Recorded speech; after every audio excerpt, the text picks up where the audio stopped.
Muy bien, pues si estáis listos, empezamos nuestra reunión en esta mañana. Vamos a pedir la ayuda del Señor, como siempre. Él es el que motiva nuestra reunión y sin Él no somos nada. Así que vamos a orar. Padre, gracias por la oportunidad que nos das de estar en iglesia para considerar de nuevo a Jesucristo, tu Hijo amado, entregado a nuestro favor. Gracias por Él, gracias por tus propósitos de bendición y de salvación para todo aquel que lo quiera recibir. Bendícenos en este tiempo de consideración de tu persona, en este tiempo de alabanza, en este tiempo de reflexión. Señor, que me ayudes también a mí en mis dificultades, en la transmisión del mensaje y también, Espíritu Santo, tú que eres el que has inspirado todas estas revelaciones y el que hablas al corazón, pues que nos hables también en esta mañana aquí. En tu nombre, amén. Bueno, pues lo cierto es que para esta mañana os traigo un tema un tanto complejo. Vamos a intentar dar un poquito de luz a un enigma que tenemos en la Escritura. Un enigma relacionado con un caso que conocemos muy bien, que es el pecado del rey David. Primero con Betsabé, adulterando con ella, y después asesinando a su esposo, Urías Eteo. Ya recordaréis lo que pasó, cómo pues, David preparó un plan, ¿no?, para que no se supiera lo que había pasado y hizo que Urías, que era un miembro además de la guardia selecta del rey, pues fuese muerto en una batalla, ¿no? Y sabéis que prepara esa estrategia que pocos sabían, ¿no? Y es una historia muy conocida, se ha predicado mucho al respecto y no la vamos a leer. Voy a ir simplemente a los textos que me interesan destacar en esta mañana. Si quieres saber la historia, pues vas al segundo libro del profeta Samuel y ahí la tienes en los capítulos 11 y 12. Porque yo quiero centrarme en esta mañana en uno de los protagonistas que queda al margen de esta historia, ¿no?, y que no se suele hablar de él. Y es precisamente el niño que nació de esa relación ilícita, el niño que nació de Betsabé. Pero antes vamos a ver el relato de una manera totalmente distinta a como normalmente se enfoca este relato, ¿vale? Así que lo primero que vamos a hacer es buscar qué decía la ley de Dios frente a estos casos. Por ejemplo, qué debían hacer los jueces de Israel frente a un caso de asesinato premeditado, ¿no? Y qué debían hacer los jueces de Israel frente a un caso de adulterio. Pues vamos a empezar consultando esto. Vamos a ir al libro de Números, capítulo 35. Números, capítulo 35, versículo 30.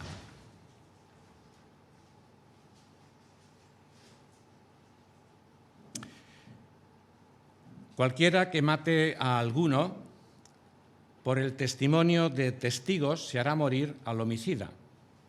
Pero el testimonio de un solo testigo no bastará para que una persona muera. Por la vida del homicida no aceptaréis rescate. Es reo de muerte y será muerto irremisiblemente. ¿Vale? Esta era la sentencia que la ley de Dios establecía para los asesinos, ¿no? Y no hay que olvidar el contexto, siempre los textos los hemos de interpretar en los contextos, el contexto en el que está esta dura sentencia. Y se encuentra en el marco de lo que eran las ciudades de refugio de Israel, ¿vale? Y esto está en los versículos 10 al 34, donde el presunto delincuente podía refugiarse en esas ciudades de refugio y se garantizaba la investigación minuciosa de todo lo que había sucedido.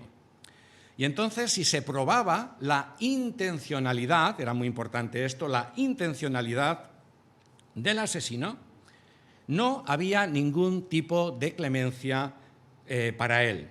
La sentencia es clara: será muerto irremisiblemente. ¿Vale? No se parece esto en nada a las leyes nuestras. ¿Vale? El rey David conocía esta ley, y ese es el dato importante. Él mismo, como gobernante del pueblo de Israel, tenía que garantizar el ejercicio de la justicia en todo el territorio de su gobierno. Y esto a veces no se tiene en cuenta, pero era así. Muy bien. ¿Qué pasaba con las denuncias en caso de adulterio? ¿Qué había que hacer? Pues esto lo leemos en Levítico, capítulo 20, versículo 10.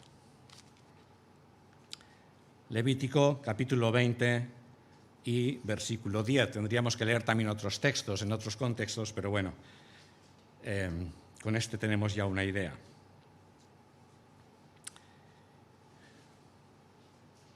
Levítico 20:10. Si un hombre adultera con la mujer de otro, si adultera con la mujer de su prójimo, el adúltero y la adúltera serán muertos irremisiblemente. Y vuelvo a insistir en esto. El rey David sabía perfectamente cómo funcionaba la ley, porque él era el rey, el máximo garante de que la justicia en su reino se aplicase, ¿no?, en el marco de su gobierno. Pero esto también lo sabía Betsabé, y este dato también se suele olvidar, porque la ley de Dios se enseñaba a todos los ciudadanos de Israel. ¿Y quiénes hacían esta labor docente? Esta labor docente en Israel la hacían los padres con los hijos, que estaban obligados a transmitir la palabra de Dios, la ley de Dios, a sus descendientes. Pero además de esto estaban los sacerdotes, que aparte de ocuparse del santuario, también se dedicaban a transmitir y a recordar la palabra de Dios al pueblo. Y también, por supuesto, estaban los profetas de Dios.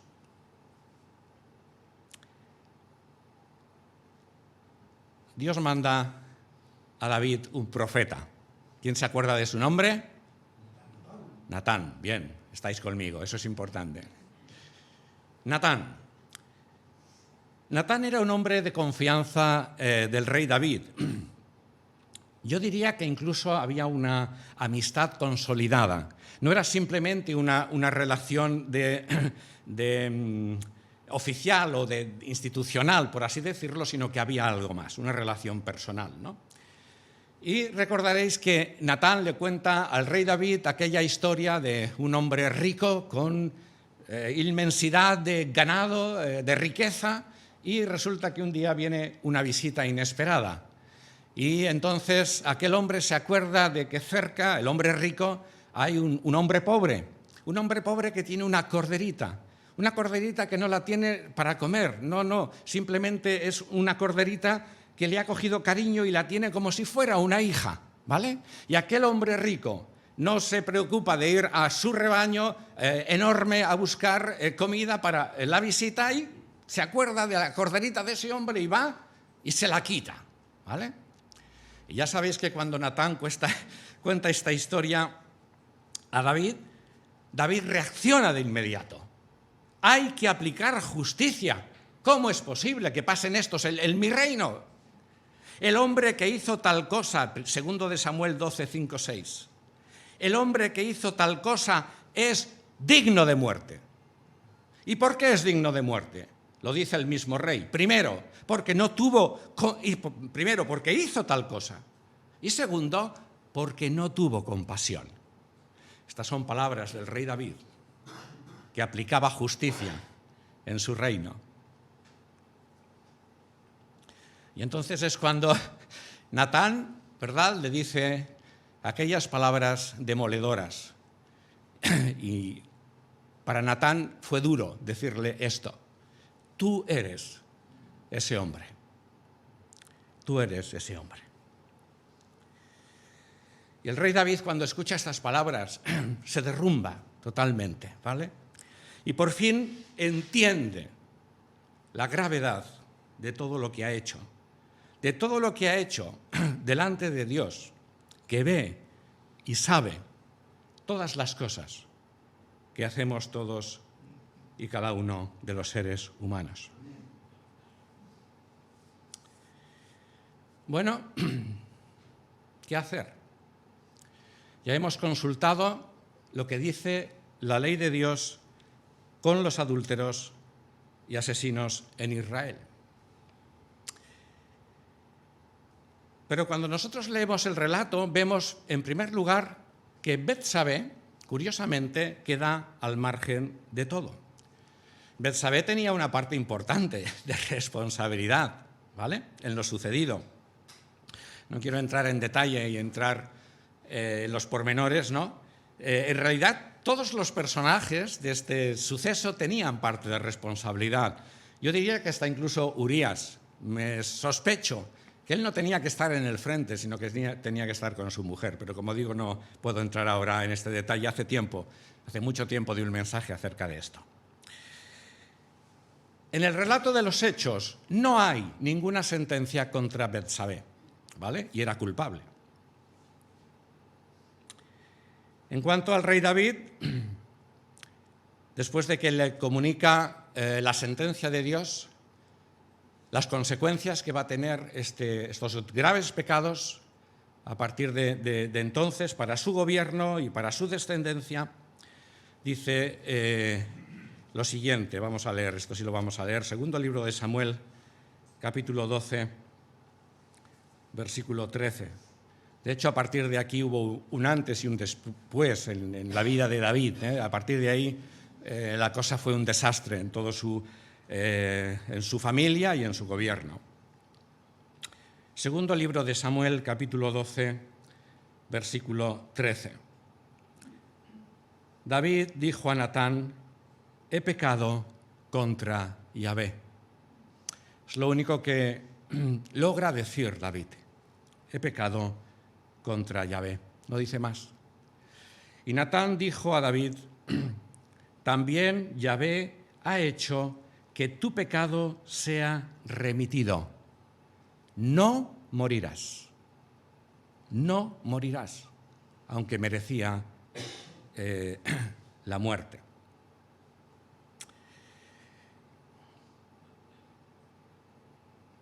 Pero como en este asunto blasfemaste en gran manera contra Yahvé, el hijo que te ha nacido ciertamente morirá.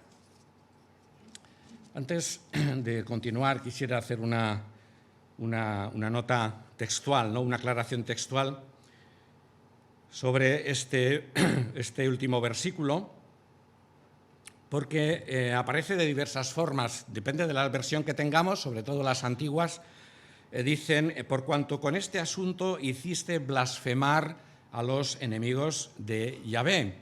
Pero las versiones modernas, basadas en... De hecho, las dos versiones aparecen en varios manuscritos, ¿no? Pero el que más fuerza tiene es precisamente el que dice, tal como lo he leído aquí: en este asunto blasfemaste tú en gran manera contra Yahvé. De hecho, el propio contexto facilita esta versión del asunto, ¿no? Porque, por ejemplo, en el versículo 9 le dice Dios a David a través del profeta Natán: ¿por qué menosprecias tú a Yahvé haciéndolo mal ante sus ojos? A Urías Eteo mataste a espada tú, no lo hicieron los amonitas como tú creías, ocultaste, ¿no?, para que así pareciera. No. Tú asesinaste a Urías. Versículo 10, la última parte, vuelve a repetir Dios: me menospreciaste y tomaste la mujer de Urías Eteo por mujer tuya. El versículo 13 reitera el pecado de David contra Dios, lo asume: he pecado contra Dios, contra Yahvé. Por lo tanto, es lógico, siguiendo el argumento, que el versículo 14 transmita la idea de que es David el que blasfema con ese menosprecio a Dios a través de sus pecados gravísimos. Así que creo que es correcta esta segunda interpretación del versículo. hemos visto que Betsabé no muere, pese a la ley. David tampoco muere, pese a la ley. ¿Quién muere? El niño. Lo hemos leído en el versículo 14. Sentencia de Dios. El hijo que te ha nacido ciertamente morirá. No sé qué piensas tú sobre esto. Claro, surge la pregunta, a ver, ¿qué culpa tiene este niño? ¿No? Claro, también habría que, en todo el contexto, pensar qué culpa tenía Urías. No hizo absolutamente nada, ¿no?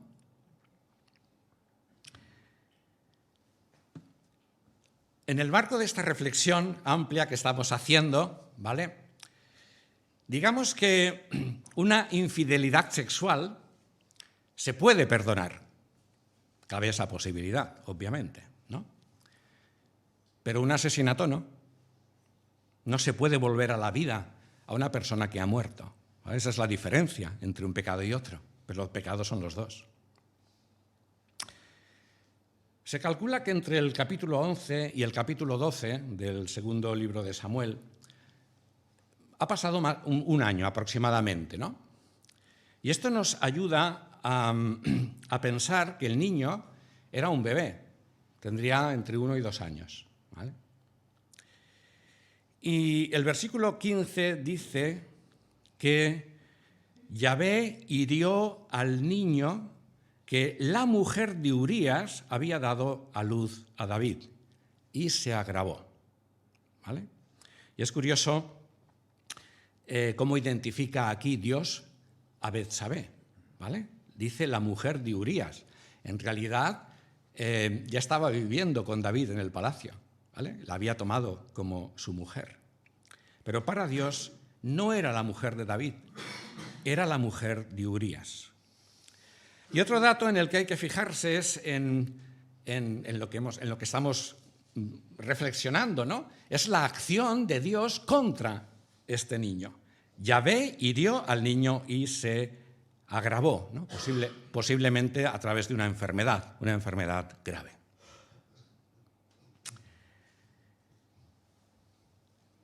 Dios sigue adelante con esta sentencia contra el niño. Y es entonces cuando el relato nos dice que David se retiró del palacio a un lugar solitario y durante 7 días, que fue lo que duró la enfermedad del niño hasta que murió, David se retira a un lugar solo, duerme en el suelo, ayuna, ora, llora, pidiendo al Señor clemencia, pidiendo al Señor que sanara al niño y que no lo matara.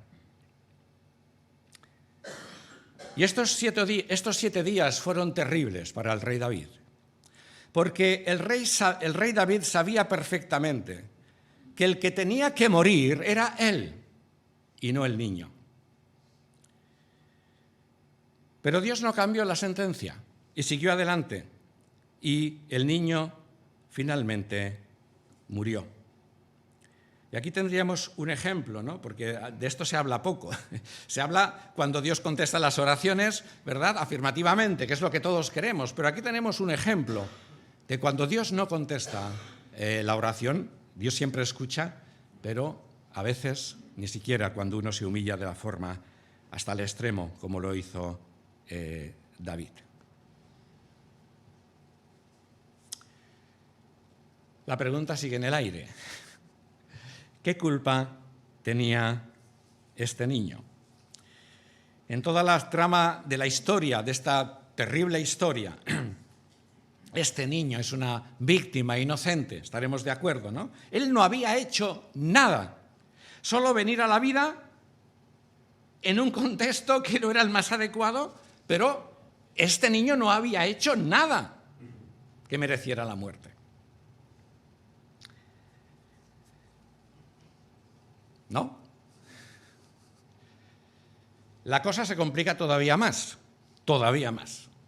Cuando llegamos al capítulo 12 y versículo 24, leemos lo siguiente, segundo libro de Samuel, capítulo 12, versículo 24. El niño muere y dice que David consoló a su mujer Betsabé. Luego fue a ella y durmió con ella y dio a luz un hijo. Y a este hijo lo llamó Salomón. Y, fíjate lo que dice, Yahvé lo amó. Y envió por medio del profeta Natán para que lo llamara Jedidías, por causa de Yahvé, por causa de Dios. Y Jedidías significa precisamente eso, amado de Yahvé. Te dejo un tiempo de reflexión mientras bebo un poco de agua.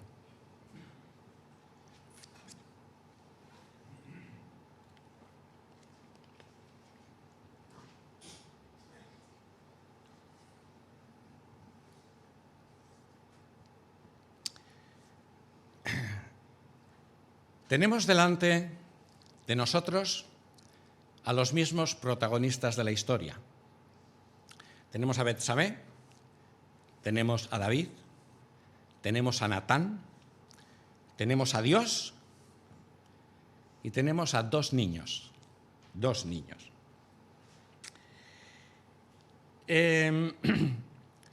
Este último niño, se dice, todavía no ha nacido, ¿no? Bueno, sí ha nacido.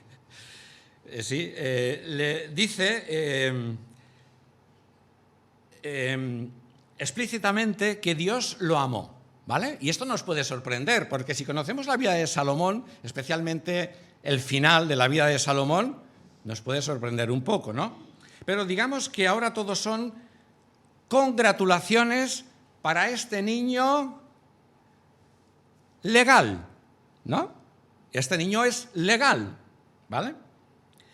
Incluso se nos informa de su doble nombre, Salomón y amado de Yahvé, cosa que no tenemos del otro niño, ni siquiera se menciona su nombre.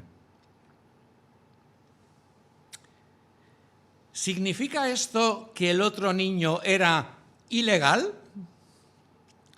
¿Significa esto que el otro niño no era amado por Dios y por eso lo mató? ¿Significa esto que la justicia de Dios recayó sobre esta víctima inocente en vez de los culpables, David y Betsabé, como establecía la ley?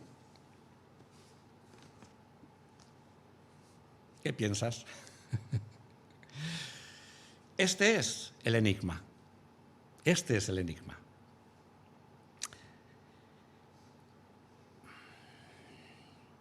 Aparentemente, habiendo hecho la investigación de todos estos datos, ¿vale? Parecería que así es. Todo parece indicar, parece que así es. Pero claro, cuando uno conoce a Dios, sabemos o sospechamos que hay algo en este relato que no encaja en su manera de ser y en su manera de actuar. ¿Cómo resolvemos este enigma? ¿No?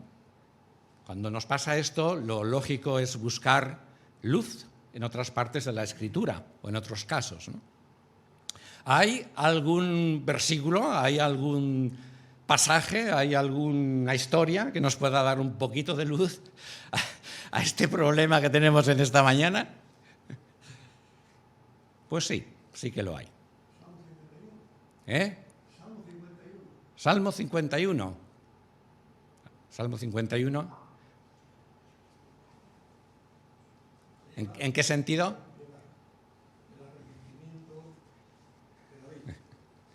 Bien. ¿Perdón? La mujer adúltera. Bien.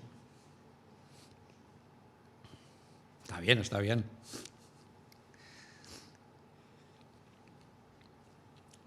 ¿Algo más? Hay un caso curioso que su relato, ahora lo veremos, es muy similar al del contexto del rey David. Vamos a verlo. Están bien, las aportaciones, hay que reflexionar. Gracias. pero vamos a un caso similar, ¿no? Que sería lo más adecuado. Bueno, ha transcurrido el tiempo y estamos en los días de Salomón, ¿vale? Al final de los días de Salomón.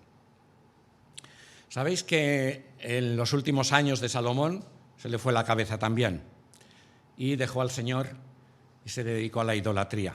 Terrible, ¿no? Y Dios decide, a modo de juicio, ya la cosa venía de David y de Salomón, Dios decide dividir el reino de Israel en dos territorios. Ya no iba a ser una sola nación, sino que iban a ser dos. El reino del norte, conocido como el reino de Israel, ¿verdad?, que abarcaba 10 tribus. Y el reino del sur, conocido como el reino de Judá, que abarcaba Judá y Benjamín, las dos tribus restantes. En el gobierno del reino de Judá, y ya sabéis que esto era muy importante para la profecía, ese gobierno recaía sobre los descendientes del rey David. Dios se lo propuso así. Mientras que para el reino del norte, Dios tenía un proyecto diferente, pero no los iba a dejar al margen. Y ese proyecto empezaba con el llamado de Dios al primer rey del reino del norte. Y el primer rey del reino del norte se llamaba Jeroboam, ¿vale? Jeroboam era un miembro, un asesor, vamos a decirlo así, del gobierno de Salomón. Lo que pasa que ya llegó a oídos de Salomón que Dios le iba a dar a Jeroboam 10 partes del reino. Y entonces lo que hizo Salomón fue perseguir a Jeroboam, lo quería matar, ¿vale? Jeroboam tuvo que ir a Egipto, refugiarse allí. ¿Vale? Salomón muere y entonces reina Roboam, el hijo de Salomón. Y Jeroboam, cuando sabe que Salomón ya ha fallecido, viene y empieza las negociaciones con Roboam, ¿vale?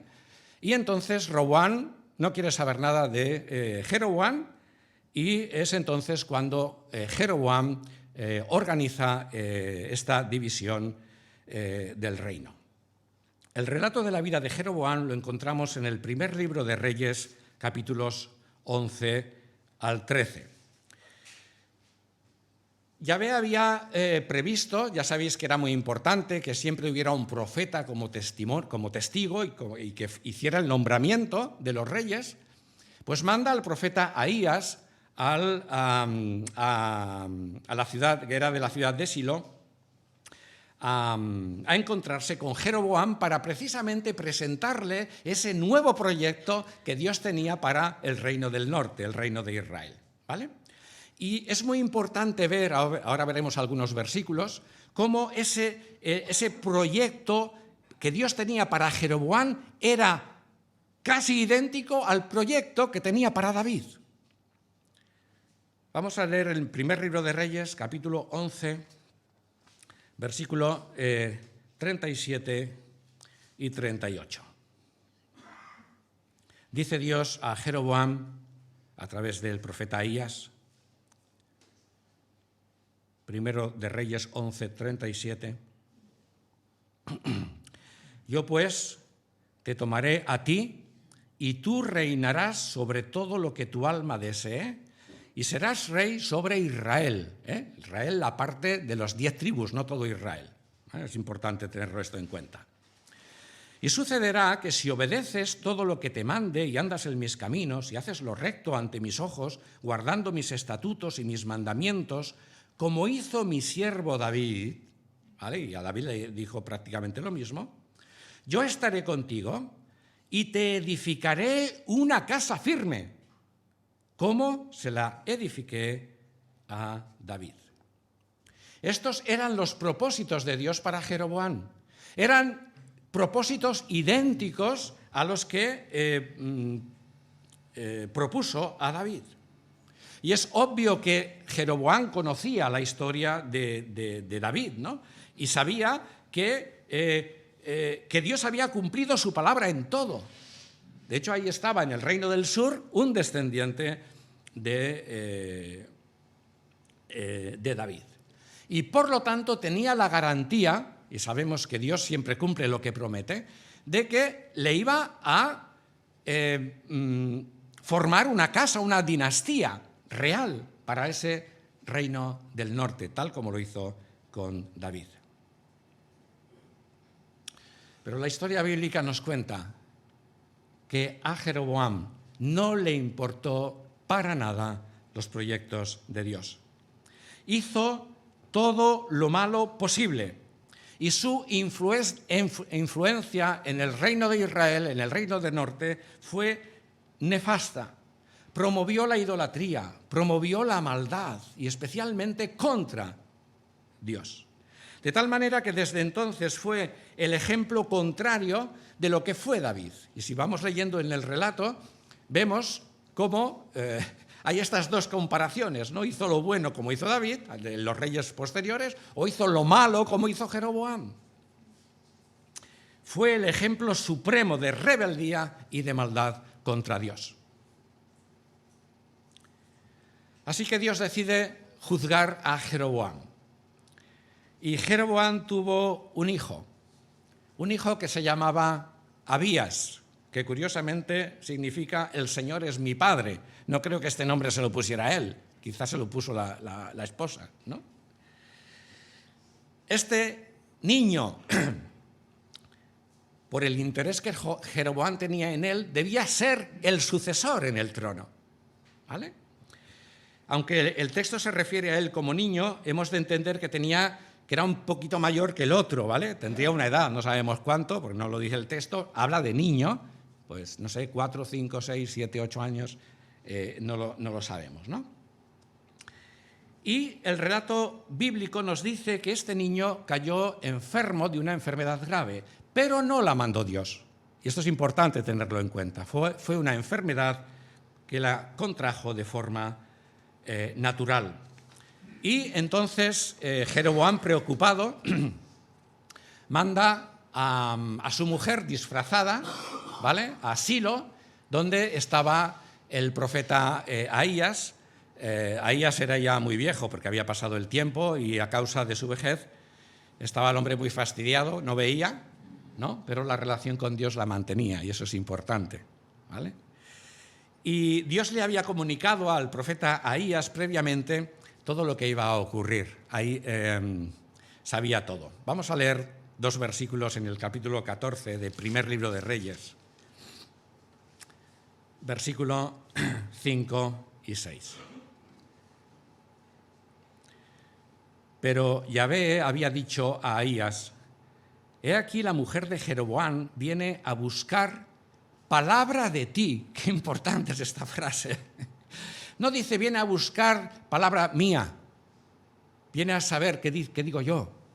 No le importaba nada a Jeroboam las palabras de Dios. Viene a verte a ti acerca de su hijo que está enfermo, como si Ahías fuese un mago, ¿vale? Así y así le has de hablar, porque será que cuando ella entre fingirá ser otra mujer. Y fue así que cuando Ahías oyó el ruido de sus pasos, al entrar ella por la puerta, dijo: entra, mujer de Jeroboam, ¿por qué finges ser otra? Por cuanto a ti soy enviado con un duro mensaje. Un duro mensaje. Y este duro mensaje lo tenemos relatado en los versículos siguientes y que básicamente decía, versículo 10, última parte, que Dios barrería por completo la posteridad de Jeroboam, incluido él, como se barre el estiércol hasta que nada quede.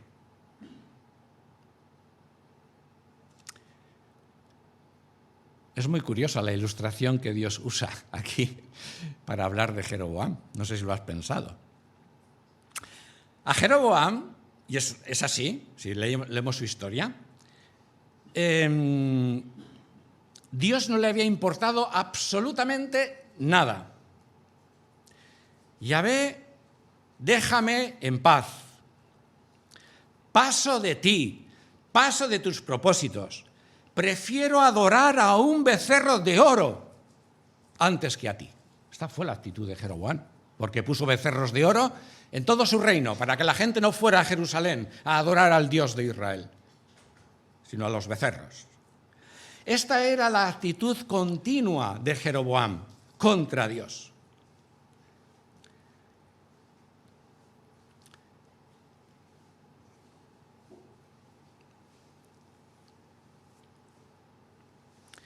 Pero ahora aquí tenemos la opinión de Dios de Jeroboam, sobre Jeroboam. ¿Y qué le dice Dios? Jeroboam, eres caca de vaca, eres estiércol y te voy a barrer. Tela, ¿eh? Esto muchas veces nos lo decimos unos a otros, ¿eh? Pero cuando lo dice Dios, cuando Dios llega a decir esto, eres estiércol, te voy a barrer.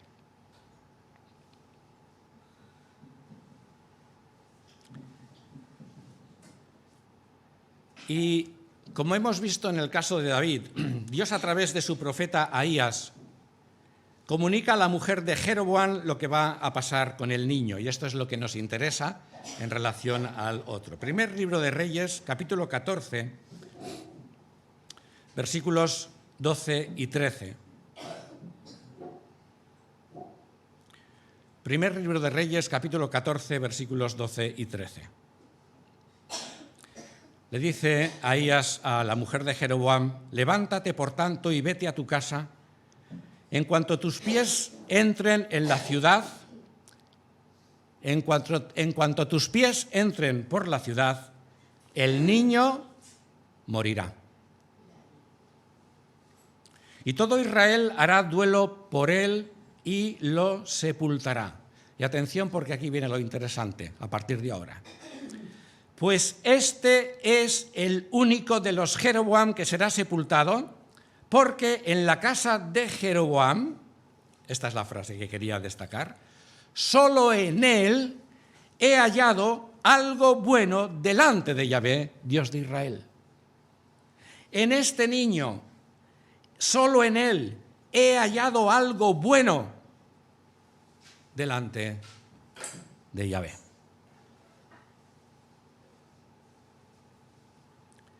Así que vemos que en realidad Dios se llevaba al niño no como juicio, sino como preservación de todo lo que iba a ocurrir con los descendientes de Jeroboam. Entonces aquí viene la pregunta, porque tenemos el primer enigma todavía en el aire. ¿Podemos aplicar este caso al que hemos visto con David y Betsabé?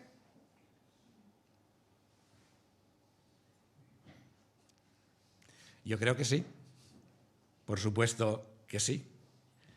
Esta sería la respuesta a nuestro enigma, porque además podemos añadir las aportaciones que habéis aportado vosotros, pero hay un texto en el profeta Isaías que ayuda a entender que así es. Isaías capítulo 57, versículos 1 y 2. Isaías 57, versículos 1 y 2.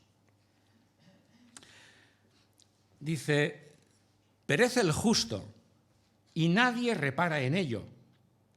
Mueren los piadosos y nadie comprende que delante de la aflicción es quitado el justo, para que entre en la paz y descanse en su lecho el que andaba en rectitud. Quizá estos niños no andaron en rectitud, pero Dios, que sabe todas las cosas, sabía que en ellos había algo importante que destacar en cuanto a él.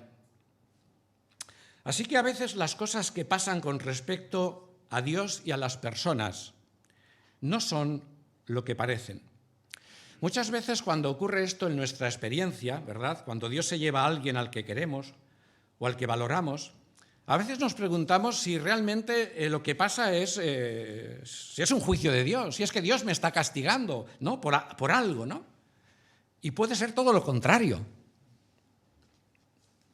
Lo importante de todas estas historias, hermanas y hermanos, es conocer a Dios. conocer su corazón, conocer sus propósitos, conocer cómo actúa, cómo ha actuado y cómo actúa en la historia humana. Estoy terminando ya, ¿eh?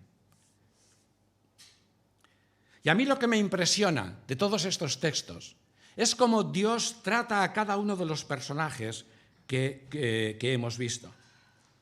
Por ejemplo, en este último caso, el de Jeroboam, un hombre rebelde y malo donde los haya. Y cómo Dios, sabiéndolo de antemano, le propone un proyecto de bendición. A este hombre, un proyecto de bendición semejante al de David. Yo estaré contigo, yo te edificaré una casa firme como la edifiqué a David, le dice Dios. Adelante, adelante. Perdonad, hermanos, estoy terminando, ¿eh?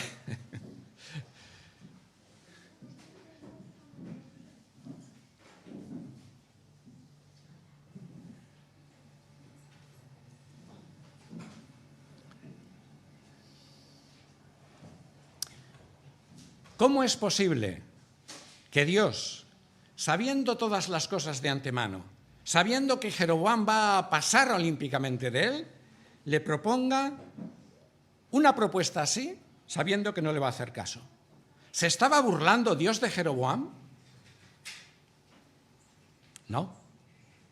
Dios iba en serio. La misma propuesta se la hizo David y David la aceptó, pese a todas las circunstancias. La aceptó. Dios estaba dispuesto a cumplir sus propósitos con Jeroboam. Fíjate lo que te digo, es muy importante que esos propósitos de Dios aparezcan así, aquí. Porque el día del juicio al que vamos todos y cada uno de nosotros, Jeroboam será condenado eternamente, no porque Dios haya querido condenarlo, sino porque Jeroboam ha querido condenarse él mismo, no ha querido saber nada de Dios. Por eso cuando nosotros llegamos al Nuevo Testamento y leemos que Dios quiere que todos los seres humanos sean salvos y vengan al conocimiento de la verdad, y vemos cómo todavía el sacrificio de Jesucristo en la cruz está disponible para todo aquel y aquella que lo quiera aceptar, que se arrepienta de sus pecados y que crea en Jesucristo como su Salvador, comprobamos que ese trato favorable de Dios que tuvo con David, que tuvo con Jeroboam, también lo tiene contigo y conmigo. Porque al final la decisión de creer o no creer en los propósitos de salvación de Dios, porque el propósito de Dios es de salvación, no es de condenación. Ese propósito de responder es responsabilidad única y exclusivamente para nosotros. Y en el día del juicio, si nos condenamos, no será porque Dios ha querido condenarte, será porque tú no has querido aceptar los propósitos de salvación de Dios. ¿Enigma resuelto? Bueno, ya me lo diréis. Vamos a recordar la muerte del Señor, que nos trae salvación.